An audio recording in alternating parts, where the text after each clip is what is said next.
पिता परमेश्वर ने ये सुंदर अवसर फिर से हमें दिया कि हम एक साथ ऑनलाइन में आपके पास आ सके। परमेश्वर की सुंदर उपस्थिति हमारे बीच में है। The wonderful presence of the Holy Spirit of God is there with us. परमेश्वर की उपस्थिति जो हमारे सारे जरूरतों को पूरी कर सकती है, आज हमारे बीच में है। आपके हर एक कमी, आपके हर एक घटी को वो दूर कर सकता है। कुछ समय जब हम परमेश्वर के वचन की ओर हम अपने ध्यान को देंगे, तो हम विश्वास करते हैं कि पवित्र आत्मा जो हमारे बीच में अपने महिमा के साथ हमारे यहां पर प्रकट है, वो आपको भी छुएंगे। The wonderful presence of the Holy Spirit that we are feeling here, that we are sensing here, will begin to touch and minister to you this night. इसलिए बहुत तैयारी के साथ हम परमेश्वर के वचन की ओर जाएं। भजन संगीता उसका 44वां पद, 44 अध्याय, उसका पहला 3 पद हम पढ़ें। The book of Psalms 46 verses 1 to 3। परमेश्वर का वचन ऐसा यहां कहा गया है कि परमेश्वर हमारा शरण स्थान और बल है, संकट में अति सहज से मिलने वाला सहायक। परमेश्वर कौन है? ये जीवित परमेश्वर जो हमसे इतना प्यार करता है, वो कौन है? भजन संगीता लिखने वाले ये परमेश्वर के दास बोलते हैं कि परमेश्वर हमारा शरण स्थान है, वो मेरा बल है, वो मेरे संकट में अति सहज से मिलने वाला सहायक है, वो मेरा सहायक है। इस कारण हमको कोई भय नहीं, चाहे पृथ्वी उलट जाए और पहाड़ समुद्र के बीच में डाल दिए जाएं, चाहे समुद्र गरजे और तूफान उठाए और पहाड़ उसकी बाढ़ से कांप उठे, तो भी मुझे कोई भय नहीं है। हालेलुया। मेरे प्यारे प्रियो, जब हम परमेश्वर को करीबी से जानते हैं तो हमारे जीवन से भय दूर हो जाता है। जैसे हम जानते हैं कि कोरोना की बीमारी ने पूरे विश्व में हलचल मचा दिया है। लोग घबराए हुए हैं, तनाव में हैं, मानसिक पीड़ा में हैं, डर रहे हैं। लेकिन उसके बीच में जो परमेश्वर को जानता है, जो जीवित परमेश्वर को जानता है, जो यीशु को जानता है, वो बोल सकता है कि परमेश्वर हमारा शरण स्थान और हमारा बल है। God is our refuge and a very present help in time of trouble। जब हम कठिनाइयों से, मुसीबतों से, संकटों से गुजरते हैं, तो हमें घबराने की बात नहीं, डरने की बात नहीं है, क्योंकि परमेश्वर शरण स्थान और बल है। वो संकट में अति सहज से मिलने वाला सहायक है, क्योंकि वो हमारा सहायक है। तो परमेश्वर के दास बोलते हैं, इस कारण हमको कोई भय नहीं, चाहे पृथ्वी उलट पुलट जाए, पहाड़ समुद्र के बीच में डाल दिए जाएं, चाहे समुद्र गरजे और तूफान उठे और पहाड़ उसकी बाढ़ से कांप उठे। इतना कुछ हो जाने के बावजूद भी परमेश्वर जिसका शरण स्थान, जिसका बल, जिसका अति सहज सहायक हो जाता है, वो बोल सकता है कि मुझे किसी बात से डर नहीं। हालेलुया। आज वही परमेश्वर, वो हमारा परमेश्वर है। आपके हर एक संकटों से, हर एक कठिनाइयों से, मुसीबतों से वो आपको हौसला दे सकता है। हालेलुया। परमेश्वर कितने प्यारे परमेश्वर है, उसका प्यार हमारे लिए बहुत असीम और अनोखा है। और आज रात जो हमें सुन रहे हैं, हम बोलना चाहते हैं कि परमेश्वर इतना महान, सर्वशक्तिमान परमेश्वर है। वो आपके हर एक कमियों को, हाँ, आपके हर एक कमियों को, आपके हर एक घटियों को वो दूर कर सकता है। वो आपके आंसुओं को पूछता है, आपके दुख और आपके दर्द को वो जानता है। हालेलुया। आज रात जब हम इस आराधना में हैं, इस वचन को सुन रहे हैं, तो पवित्र आत्मा आपको छू रहे हैं, आपके उस मानसिक तनाव को वो दूर कर रहे हैं, आपके अंदर में उस प्यार और शांति को डाल रहे हैं। हालेलुया, आपके भय को दूर कर रहे हैं। इसलिए हम परमेश्वर की महिमा करें। पिछले दिनों में हम परमेश्वर के राज्य के सच्चाइयों को हम सुन रहे थे। We were hearing and listening to the truths and the mysteries of the kingdom of God. परमेश्वर के राज्य के छुपे हुए भेदों और रहस्यों को, उनके वचन के सच्चाइयों को हम सीख रहे थे, समझने की कोशिश कर रहे थे। आज फिर से मत्ती रचित सुसमाचार उसके 13वें अध्याय और 44th वर्स से हम पढ़ें। यहां पर यीशु स्वर्ग के राज्य के दृष्टांत देते हैं। मत्ती रचित सुसमाचार 13 अध्याय में यीशु अपने चेलों से बहुत दृष्टांतों से बात करते हैं कि परमेश्वर का राज्य एक बीज बोने वाले व्यक्ति के समान है। हालेलुया। और वो कहीं कहीं दृष्टांतों से परमेश्वर के राज्य के उस महिमा को, उस सच्चाई को वो प्रकट करते हैं। आज हम कुछ पदों को पढ़ें और जिससे हम समझने की कोशिश करें कि परमेश्वर का राज्य कितना महत्वपूर्ण है, वो कितना बड़ा है, वो कितना अनमोल है। आज हमारे मैसेज का टॉपिक भी वही है कि एक अनमोल मोती के समान परमेश्वर का राज्य इतना कीमती है कि अगर आपने उसे पा लिया है तो आपको क्या करना है। तो मत्ती रचित सुसमाचार 13 उसके 44 से 46 वर्ष तक हम पढ़ें। स्वर्ग का राज्य खेत में छुपे हुए धन के समान है, जिसे किसी मनुष्य ने पाया और छिपा दिया, और मारे आनंद के जाकर अपना सब कुछ बेच दिया और उस खेत को मोल ले लिया। Praise God. इस पद में बोलते हैं कि स्वर्ग का राज्य यीशु जो मसीहा है, जो परमेश्वर का पुत्र है, जो स्वर्ग स्थान को छोड़कर खोए हुए मनुष्य को परमेश्वर पिता के पास ले जाने के लिए आया हुआ परमेश्वर का पुत्र बोलता है, जो परमेश्वर के राज्य को जानता है, जो परमेश्वर के राज्य का राजा है। वो अपने चेलों से बोलता है कि स्वर्ग का राज्य खेत में छुपे हुए धन के समान है। हालेलुया।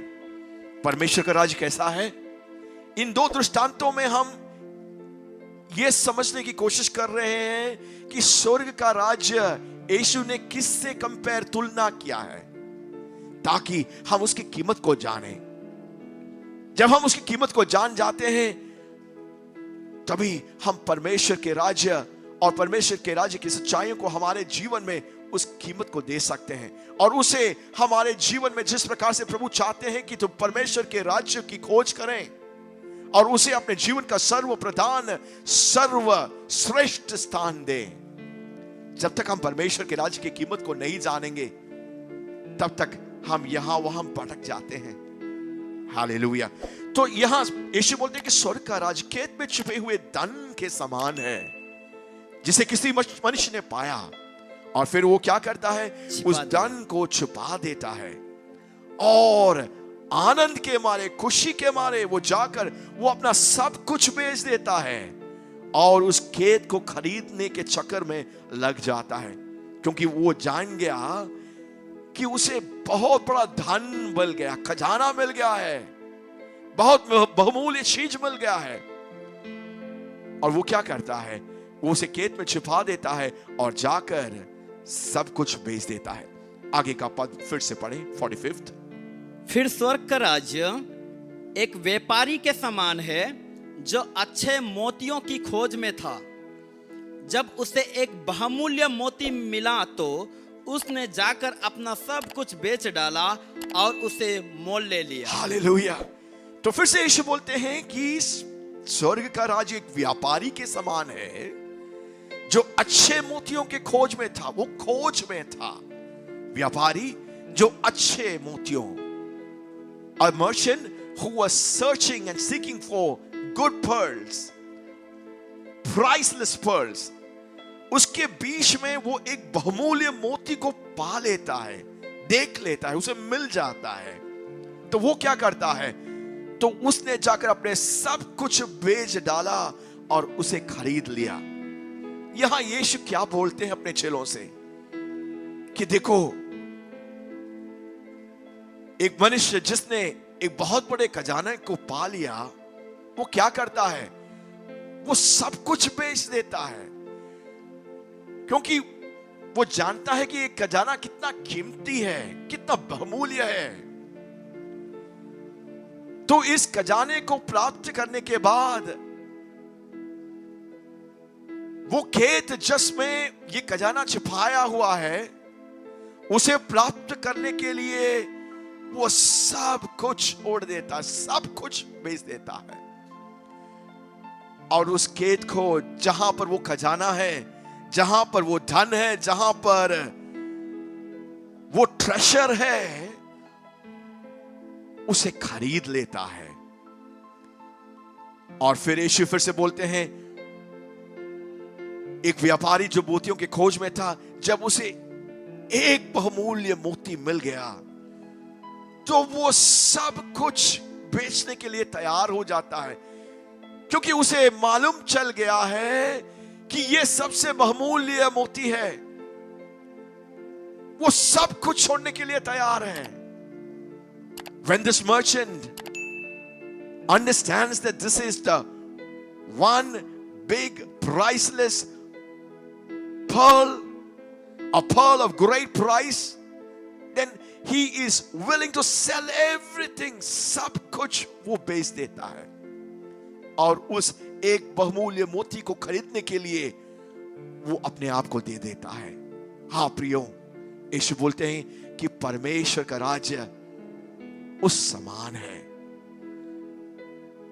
अगर आप परमेश्वर के राज्य को प्राप्त कर लिए हैं, इन दिनों में आप सुन रहे हैं कि परमेश्वर का राज्य क्या है।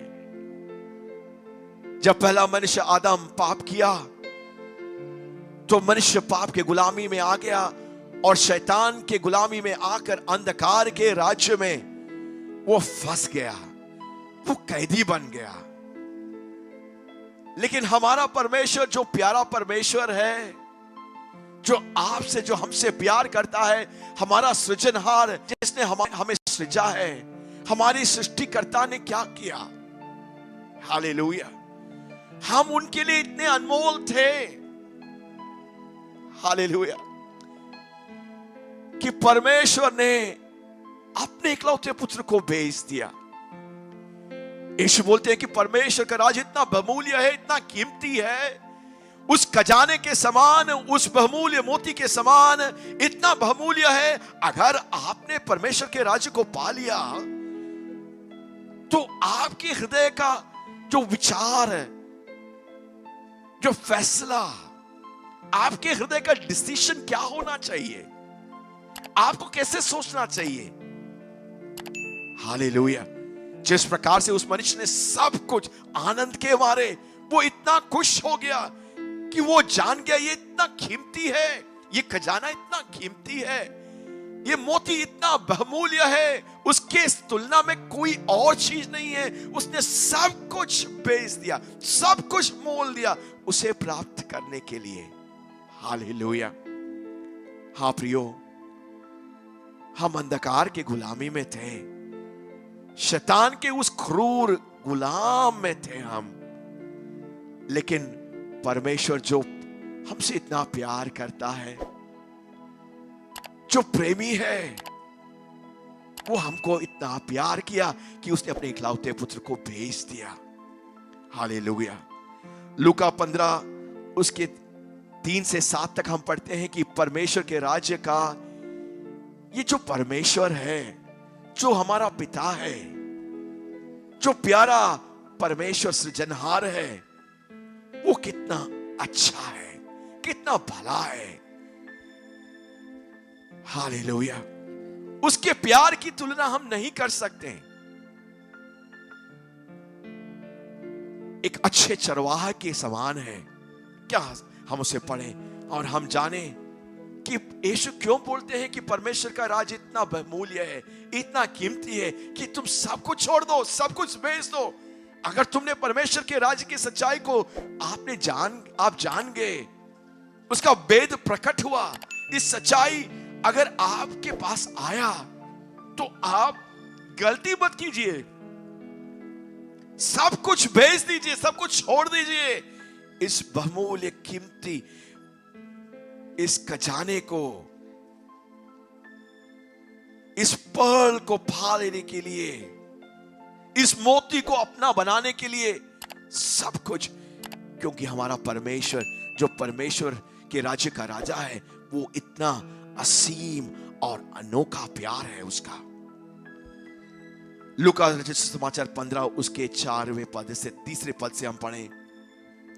तब उसने उनसे यह दृष्टांत कहा, यीशु फिर से अपने चेलों से एक दृष्टांत कहते हैं, तुम में से कौन है जिसकी 100 भेड़ें हैं हो और उनमें से एक खो जाए तो 99 को छोड़कर उस खोई हुए को जब तक मिल ना जाए खोजता ना रहे। यहां पर यीशु परमेश्वर पिता, जो परमेश्वर के राज्य का राजा है, यीशु अपने चेलों से बोलते हैं, लोगों से बोलते हैं, सुनो सुनो, ध्यान से सुनो, मैं तुमको एक दृष्टांत सुनाता हूं। एक मनुष्य जिसके 100 भेड़ें थे, उसका एक भेड़ खो गया। तो एक अच्छा चरवाहा जो अपने भेड़ों से प्यार करता है, वो क्या करता है? वो 99 भेड़ों को छोड़कर खोए हुए एक भेड़ के पीछे जाने वाला वो प्रेमी चरवाहा है, वो भला चरवाहा है।